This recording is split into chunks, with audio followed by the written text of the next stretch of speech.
കത്വ ഭീകരാക്രമണത്തിൽ ശക്തമായ തിരിച്ചടി നൽകുമെന്ന് പ്രതിരോധ മന്ത്രാലയം. പാകിസ്ഥാനിൽ നിന്ന് നുഴഞ്ഞു കയറിയ ഭീകരരാണ് ആക്രമണത്തിന് പിന്നിലെന്നാണ് സൂചന. മേഖലയിൽ ഭീകരർക്കായി തെരച്ചിൽ തുടരുകയാണ്. വീരമൃത്യു വരിച്ച 5 സൈനികരുടെ മൃതദേഹങ്ങൾ ജന്മനാടായ ഉത്തരാഖണ്ഡിലെത്തിച്ചു.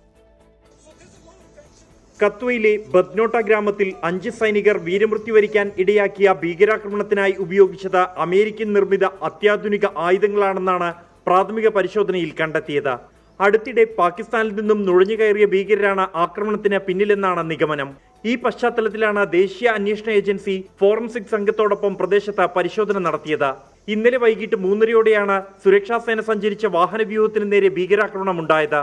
ഗ്രനേഡ് എറിഞ്ഞ ശേഷം വാഹനത്തിന് നേരെ ഇരുവശങ്ങളിൽ നിന്നും വെടിവെച്ചു.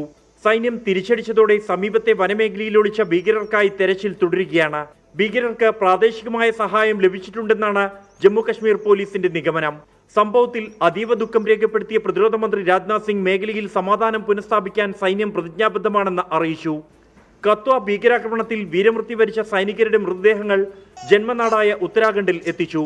ഡെറാഡൂണിലെ ജോളി ഗ്രാൻഡ് വിമാനത്താവളത്തിൽ ഉത്തരാഖണ്ഡ് മുഖ്യമന്ത്രി പുഷ്കർ സിംഗ് ധാമി, മുൻ മുഖ്യമന്ത്രി ത്രിവേന്ദ്ര സിംഗ് റാവത്ത് അടക്കമുള്ളവർ അന്തിമോപചാരം അർപ്പിച്ചു.